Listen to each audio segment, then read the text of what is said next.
ማንቸስተር ዩናይትድን በተመለከተ ማንቸስተር ዩናይትድ እስካሁን ድረስ በዝውውር መስኮቱ ያደረገው ትልቁ ዝውውር ለዮሪ ቴልማንስ የከፈለው 35 ሚሊዮን ፓውንድ ከአንድሪ ሳንቶስ ቀጥሎ ማለት ነው። በዋጋ ደረጃ ልዩነቱ ምንድነው? የአንድሪ ሳንቶስ አዲስ ኦን አለው። ከአዲስ ኦን ማለት የቦነስ ማለት ነው። ስለዚህ ቦነሱን ስንቀናነሰው ዮሪ ቴልማንስ ጋር ተመሳሳይ ነው። እንዲሁም ዮሪ ቴልማንስ ይበልጣል። ዮሪ ቴልማንስ ቀጥታ ነው ሪሊዝ ክሎዝ ስለሆነ መልቀቂያ ዋጋ ስለሆነ ቀጥታ የተከፈለ ነው። አዲስ ኦን የለውም እና የክፍያ ሁኔታ ባንዴ ነው የዮሪ ቴልማንስ። የአንድሪ ሳንቶስ እንደ ክለቦቹ ስምምነት 2 ዓመትም 3 ዓመትም ጠብቀ መክፈል የሚችልበት ሂደት ከመኖሩ ጋር ተያይዞ ነው። ዝሮ ዮሪ ቴልማንስ በገንዘቡ ብቻ ሳይሆን በተጫዋቹ ቫልዩ በተጫዋቹ አቅምና ብቃትም ትልቁ ዝውውር ነው ብለን ማንሳት እንችላለን። ገንዘቡን እንቶ ገንዘብ ብቻ አይደለም የዝውውር ትልቅነትና ትንሽነትን የሚያሳየው የተጫዋቹ አስፈላጊነት ያሳያልና ብዙ የማንቸስተር ዩናይትድ ደጋፊዎች ከፍተኛ ጥያቄ ያነሱ ነው ለማንቸስተር ዩናይትድ አመራሮች። የማንቸስተር ዩናይትድ አመራሮችም ኢንተርናሊ በውስጥ በጉዳዩ ላይ ተወያይተውበታል። ማንቸስተር ዩናይትድ በቃ ትልቁ ዝውውር ይሄ ነው አለቀ በቃ ዮሪ ቴልማንስና አንድሪው ሳንቶስ በቃ የሚል ጥያቄ እያነሱ ነው የሚገኙት። ማንቸስተር በእነዚህ ነው ወይ ዋንጫ የሚታሰቡ? በእነዚህ ነው ወይ 2028 ላይ የፕሪሚየር ሊግ ዋንጫ እናነሳለን ብላችሁ የምታስቡ የሚል ጉሮሮምታ በማንቸስተር ዩናይትድ ደጋፊዎች ዘንድ በትልቁ እየተነሳ ይገኛል እና ማንቸስተር ዩናይትዶችም ደጋግመው እንደተናገሩት ያመለጧቸው ዝውውሮች አሉ። በተለይ ሳንድሮ ቶናሊ ወደ ማንቸስተር ዩናይትድ መምጣት ነበረበት ከሚሉት ውስጥ ነኝ። ክለቡ ትልቅ ስኬትን የሚፈልግ ከሆነ ዘር ደሞዙም ከፍተኛ ነው፣ የዝውውር ገንዘቡም ከፍተኛው መምጣት ነበረበት ከሚሉ ነው። ማቲያስ ፈርናንዴዝ እሺ ገና ወጣት ተጫዋች ነው፣ ለሱ ያናል ገንዘብ ማውጣት ተገቢ አይደለም ልትል ትችላለህ። ሳንድሮ ቶናሊ ግን ሪሴል ቫልዩም ከፍተኛ ነው የሚሆነው። ገና 24-25 ዓመቱ ነው። ደሞዙ ደግሞ ለካዝሜሮ ስከፍለው ይኖርኮ ከዛ በላይ ነው። እሱ ሳንድሮ ቶናሊ የሚያስቆጭ ይመስለኛል። ግን ስቲል አሁንም ማንቸስተር ዩናይትዶች ትልቅ ዝውውርን ማድረግ ይፈልጋሉ። ቢያንስ አንድ የ100 ሚሊዮን ፓውንድ ተጫዋች ማስፈረም አለባቸው የደጋፊውን ልብ ለመግዛት የአሰልጣኙን እና የተጫዋቾቹን ፍላጎት ለማርካት እንደዚህ አይነት ስራ መስራት አለባቸው። ስለዚህ የማንቸስተር ዩናይትድ ትልቁ ዝውውር ኦሬል ቹዋሚኒ የመሆን እድሉ ሰፋ እያለ መጥቷል። የቹዋሚኒ ጉዳይ እንደገና አቆጥቁጧል፣ ተነስቷል። የቹዋሚኒ ጉዳይ የተዘጋ ፋይል ይመስል ነበር። ዓለም ዋንጫው መሃል ላይ ማድሪድ ውሉን አራዝምለታለሁ ኮንትራቱን ብሎ የዘጋው ይመስል ነበረ። ግን እንደገና አሁን አቆጥቁጧል፣ ተነስቷል። ምክንያቱ ሮድሪ ነው። ሮድሪ ከሲቲ ጋር አልስማማም ብሏል። ሮድሪ በማድሪድ ከተማ ቤት እየገነባ ነው። ጨርሷል ኦልሞስት ቤቱን ገንብቶ። ሮድሪ መጀመሪያ ላይ ፍሎሬንቲኖ ፔሬዝ አይሆንም ሲሉ ሲያቅማሙ የነበሩበትን ዝውውር ይሁን ወደ ማለት ወይም ውሳናቸውን አስቀምጠዋል። ስለዚህ ሮድሪ ወደ ማድሪድ የሚሄዱ ድል የቀናት ጉዳይ ካልሆነ በስተቀር አይቀሬ ነው። ማድሪድ ደግሞ ሮድሪን ይዞ በርናንዶ ሲልቫን ይዞ ካማቪንጋን ይዞ አርዳ ጉለርን ይዞ እነ ፒታሪችን ይዞ ወጣት ተጫዋች አምና ጥሩ እንቅስቃሴ አድርጓል። በአርበሏ የመጨረሻ ዘመናቶች እነዚህን ሁሉ ተጫዋቾች ይዞ ሊቆይ አይችልም፣ ይለቃል። ግልጽ ነው። ሮድሪና በርናንዶ ሲልቫ ሚዱ ላይ ሲመጣ ቢያንስ አንድ ትልቅ ሚድፊልደር ልለቅ ነው፣ ግልጽ ነው። ካማቪንጋን ወይም ቫልቨርዴን ወይም ደግሞ ኦሬል ቹዋሚኒ። ቦታው የታጨቀው ደግሞ እዛ ቦታ ላይ 6 ቁጥር ነው በብዛት ያሉት። ቫልቨርዴ 6 ቁጥር ላይ መጫወት ይችላል። ካማቪንጋ 6 ቁጥር ላይ ይጫወታል። ኦሬል ቹዋሚኒ 6 ቁጥር ላይ ይጫወታል። ሮድሪ 6 ቁጥር ላይ ይጫወታል። ሮድሪን የሚያክል ተጫዋች እያለ 3 ለሱ ተቀያሪ የሚሆኑ ተጫዋቾችን አታስቀምጥም፣ የፈለገ ሀብታም ብትሆን፣ የፈለገ ቢተርፍ ቢደላ። ስለዚህ ማንቸስተር ዩናይትድ የዚህ የክረምት የዝውውር መስኮት የ100 ሚሊዮን ፓውንዱ ተጫዋች ኦሬል ቹዋሚኒ ሳይሆን እንደማይቀር እየተነገረ ነው። ቶተናም 2 ጊዜ ባንክ ሰብሮ ሳንድሮ ቶናሊን በ100 እንደገና ማቲያስ ፈርናንዴዝን በ90 እያመጣ ማንቸስተር ሲቲ ኤሊዮት አንደርሰንን በ110 ምናምን አሁን አዩብ ቡዋዲን ወደ 80 ሚሊዮን ፓውንድ ሊያመጣ ጫፍ ላይ ደርሷል ማንቸስተር ሲቲ። በነገራችን ላይ አዩብ ቡዋዲ ጉዳይ የአዩብ ቡዋዲ ዝውውር ሊጠናቀቅ ነው። ሌላ የመስመር ተጫዋች ማንቸስተር ሲቲ አሁንም እስከ 100 ሚሊዮን ፓውንድ ለማውጣት በተዘጋጀበት ሰዓት ላይ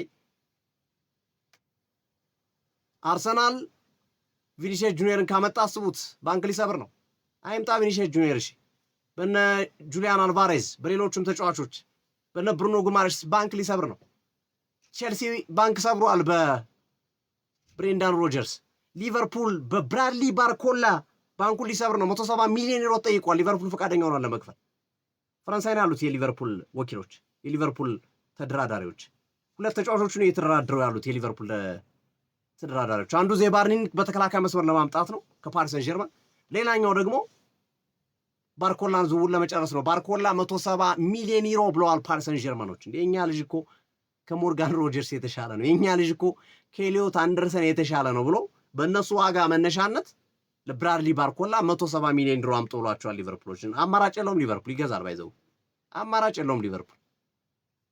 ዲያሞንዴን ተነጥቋል በማድሪድ ገበያ ላይ ያሉ የመስመር አጥቂዎች እየተመናመኑ ነው። ራፋኤል ሊያው ላይ ያው የሚነሱ ጥያቄዎች አሉ። ቼልሲ፣ ጋላታ ስራይ ይፈልጉታል፣ ግን ሞር ወደ ቱርክ የመሄድ ዕድሉ ሰፊ ይመስላል ራፋኤል ሊያው።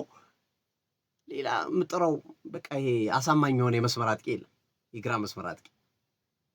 ቪኒሲየስ ጁኒየርን ከአርሰናል ጋር ካልተፎካከሩ፣ የቪኒሲየስ ጁኒየር ጉዳይ ደግሞ አስቸጋሪ የሚያደርገው ምንድን ነው? ማድሪድን ከለቀቅኩ አርሰናል ነው የምመጣው ብሏል የሚሉ ጭምጭምታዎች አሉ። ይሄ የታብሎይድ ወሬ ነው፣ የተረጋገጠ ወይም ተጫዋቹ ያለው ሳይሆን የታብሎይዶች ወሬ ነው። ተጫዋቹ የሚፈልገው አርሰናልን ነው ከሚለቅ ከሆነ ከሪያል ማድሪድ የሚሉ ነገሮች አሉ። ስለዚህ እነዚህ ክለቦች ከአንተ ጋር የሚፎካከሩ ክለቦች ከአንዴም ሁለቴ ከሁለቴም ሶስት ተጫዋቾች ላይ ለእያንዳንዳቸው 100 ሚሊዮን ፓውንድ እያወጡ ማንቸስተር ዩናይትድ ቢያንስ 100 ሚሊዮን ፓውንድ ተጫዋች ካላመጣ በደጋፊዎች ዘንድ ከፍተኛ ነቀፌታ እንደሚገጥማቸው ያውቃሉ። ከፍተኛ። ምክንያቱም ሚዱ የሚፈልገው እንደዚህ አይነት ተጫዋች ነው። የማንቸስተር ዩናይትድ ሚድ የሚፈልገው የ100 ሚሊዮን ፓውንድ ተጫዋች ነው። በጣም ትልቅ ተጫዋች ነው የሚፈልገው ሚዱ። ሌላው ነገር ሁሉ ቀርቶ አንድ የ100 ሚሊዮን ፓውንድ ተጫዋች አማካይ ቢያመጡ ነው ማንቸስተር ዩናይትዶች እንደው ልቦናቸው የሚራራላቸው ለክለቡ ባለሀብቶች፣ ለክለቡ አመራሮች። አለበለዚያ እንደዚህ አይነት መጠጋገኛ የሚመስል ዝውውሮች ግን በማንቸስተር ዩናይትድ ተቀባይነት የላቸውም። ትልቁ የማንቸስተር ዩናይትድ ዝውውር ኦሪየል ቹዋሚኒ ይመስለኛል። ከማያቸው መረጃዎች ከምናነባቸው የዝውውር ጉዳዮች አንጻር ስናያቸው ያ የመሆኑ እድል ሰፊ ይመስለኛል አድማጮቻችን። ስለዚህ ማንቸስተር ዩናይትድ ኦሪየል ቹዋሚኒ ላይ ቀጣዮቹን ቀናቶች በትኩረት የመስራት እድሉ ሰፊ እንደሆነ መናገር ይቻላል። ሊቨርፑል ላይ እንዳነሳሁት የሊቨርፑል ወኪሎች በዚህ ሰዓት ፈረንሳይን የሚገኙት ሁለት ዝውውሮችን ለመጨረስ ከፒኤስጂ አንዱ የባርኒን የቀድሞውን የበርማውዝን ተከላካይ በአንድ ዓመት የወሰቱት ቀጣይ ዓመት ደግሞ በኦብሊጌሽን ለመግዛት ባርኮላን 170 ሚሊዮን ዩሮ ከፍሎ ለማምጣት ሁለቱ ዝውውሮችን ለመጨረስ ፈረንሳይን የሚገኙት የሊቨርፑሉ መልማዮች። ቼልሲ ላይ አዲስ ነገር የለም። ያው የላክሮ ጉዳይ አብቅቷል። ሌሎች አዳዲስ የዝውውር ጉዳዮች የለም። ቼልሲ እና ማንቸስተር ሲቲ ለየት የሚያደርጋቸው ከሌሎቹ ክለቦች ማንቸስተር ዩናይትድ እና አርሰናል በቃ ዓመቱን ሙሉ ሲወራ ነው የሚከርመው የዝውውር ጉዳያቸው። በጣም ቼልሲና ሲቲ ግን ብዙ ሳያወሩ ነው ተጫዋቾችን የሚያመጡት። ብዙ ሳያስወሩ፣ ብዙ ዘገባዎች ሳይወጡ ላፍ ነው የሚያደርጉት ተጫዋቾችን ሲፈልጉ።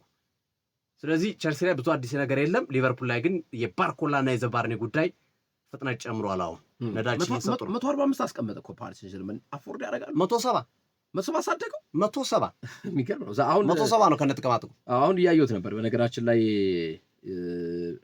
ዘ ታይምስ ይዞት የወጣውን ዘገባ እና ፓሪስ ሴንጀርመን ለ23 ዓመቱ ፈረንሳይ አጥቂ ብራድሊ ባርኮላ 145 ሚሊዮን ፓውንድ ብሎ አስቀምጦታል እና እያደገ መጥቷል ማለት ነው። አዎ የመልቀቅ አልፈለገ ማለት ነው ፓሪስ ሴንጀርመን እና ሰናና ግርም እየገንዘው ተናገሩ እኮ ኤሊዮት አንደርሰን 116 ሞርጋን ሮጀርስ 117 ተሽጠው የኛ ልጅ ከነሱ በላይ ያወጣል። ስለዚህ 145 ለባርኮላ ለቪኒ ጁኒየር ደግሞ ሪያል ማድሪድ ያስቀመጠው ዋጋ ለ26 ዓመቱ 137 ሚሊዮን ፓውንድ። ግን የዝውውር ዋጋ እየናረ ነው፣ በጣም እየናረ ነው። ከባድ እንደሆነ ግርምዬ በየጊዜው ኢንፍሌሽኑ ነው።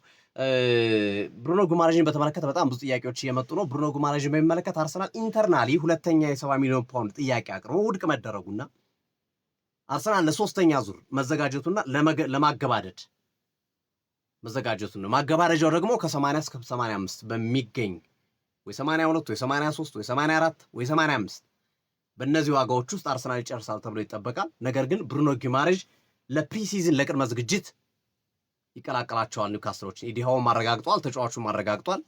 የአሌክዛንደር አይዛክ እና የብሩኖ ጉማሬሽ በጣም የተለያየ ሲናሪዮ ነው ያሉት። ኢዲያው በጣም የተለያየ ነው እና እኔ ይቆያል ብዬ ነው የማስበው። ግን እንደዚህ አይነት ውዝግብ አጠብቁ፣ እንደ አይዛክ አይነት ውዝግብ አጠብቁ ብሏል ኢዲያው። ለዛ ነው ልምምድም እንዲሰራ የፈቀዱለት፣ ፕሪሲዝንም እንዲቀላቀል እንደሚለቅ ያውቃሉ። ግን ፕሪሲዝን እንዲቀላቀል የፈቀዱለት ካላችሁ መልካም ግንኙነት አንጻር ነው የሚሉ ሀሳቦች እየተነሱ ይገኛሉ።